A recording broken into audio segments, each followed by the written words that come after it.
Assalamualaikum warahmatullahi wabarakatuh. Jumpa lagi di channel saya. Di video kali ini kita akan membahas tips cara budidaya ikan nila agar cepat panen dan menguntungkan. Tapi sebelumnya kita disclaimer dulu bahwa informasi ini saya dapatkan dari sumber website yang membahas tentang perikanan. Jadi jika ada ketidakrelevanan dari informasi ini, saya mohon maaf yang sebesar-besarnya. Oke, mari kita lanjutkan ke artikelnya. Saat ini, bisnis budidaya ikan nila jadi salah satu bisnis budidaya yang paling banyak diminati oleh masyarakat Indonesia. Ikan nila merupakan salah satu ikan favorit untuk dikonsumsi, sehingga permintaannya akan terus meningkat dan prospek keuntungannya pun sangat menjanjikan. Pertumbuhan ikan nila yang sangat cepat membuat panen ikan nila tidak memakan waktu yang lama. Berikut ini adalah salah satu tips agar budidaya nila menguntungkan. Pertama, pemilihan bibit ikan nila. Memilih bibit yang sesuai untuk budidaya ikan nila sangatlah penting. Umumnya, benih yang digunakan berjenis kelamin jantan atau monoseks karena pertumbuhannya 40% lebih cepat dibandingkan dengan betina. Inilah keunggulan dari ikan nila monoseks. Mohon dicatat ya teman-teman.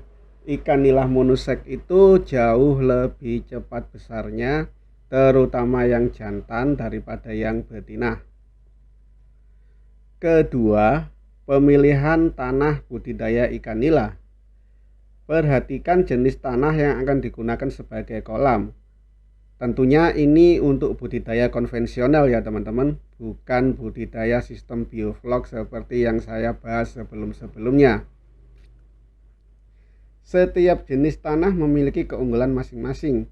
Biasanya jenis tanah liat atau lempung yang paling cocok. Karakteristik tanah yang tidak berporus mampu menahan massa air dengan baik. Selain itu, jenis tanah liat atau lempung dapat dimanfaatkan sebagai dinding kolam. Kemiringan tanah juga memiliki peran dalam kelancaran budidaya agar pengairan bisa lebih mudah dengan bantuan gravitasi. Kemiringan tanah yang optimal sekitar 3-5%. Ini untuk yang budidaya di kolam tanah atau sawah. Memang di tanah persawahan itu ikannya jauh lebih cepat besar. Ketiga, kualitas air. Kualitas air sumber.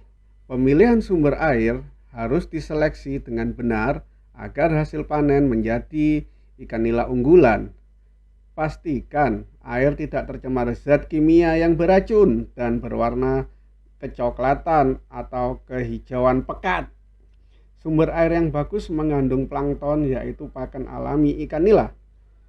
Anda bisa memastikan kekaruan air terjaga dengan menggunakan Shahidis. Biasanya angka kecerahan menunjukkan 20-30 cm. 4. Persiapan kolam ikan nila.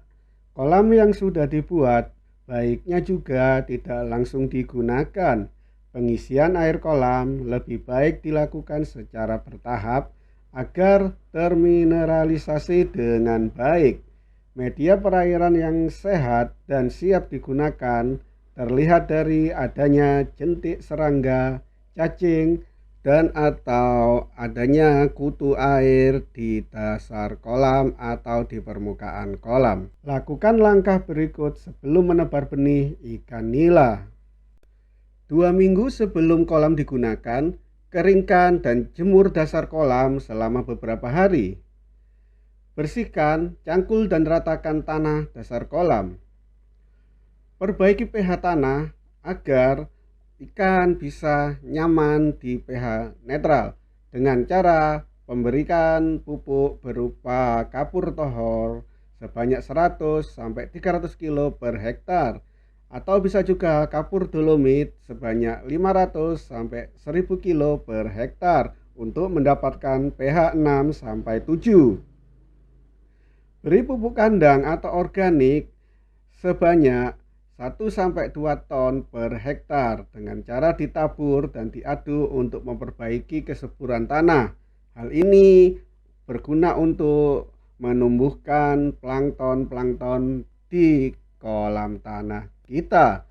Untuk kolam yang dengan ukuran kecil, bisa juga menggunakan starter plankton yang banyak dijual di pasaran dengan merek dagang berbagai macam. Salah satunya adalah Planktop dan sebagainya. Kok menyebut merek padahal tidak di-endorse, tidak apa-apa. Kemudian isi kolam dengan ketinggian air 5-10 cm, lalu biarkan selama 2-3 hari.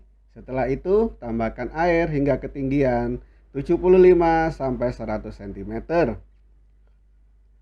Ketika mulai muncul fitoplankton di air, jadi berwarna kuning kehijauan, kolam sudah siap digunakan. Kelima, penebaran benih ikan nila.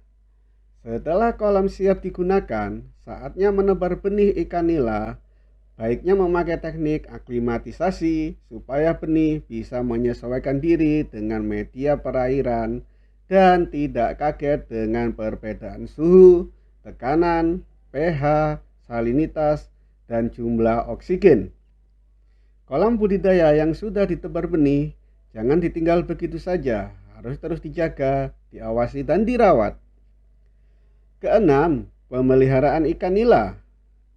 Jaga kualitas air kolam secara berkala. Lakukan pengujian parameter tertentu seperti kadar oksigen. Jika menurun, cepat perbaiki dengan meningkatkan sirkulasi air. Apabila kadar asam sulfat dan amonia dalam air tidak seimbang, akan timbul bau busuk pada kolam. Ganti 1/3 sampai setengah air kolam dengan air baru. Ketujuh, umumnya ikan nila yang paling banyak dicari adalah yang berukuran 300-500 gram per ekornya.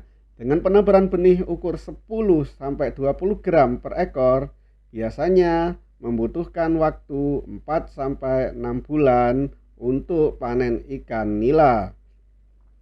Itulah tadi tips budidaya ikan nila untuk kolam sawah atau kolam tanah. Semoga info ini bermanfaat.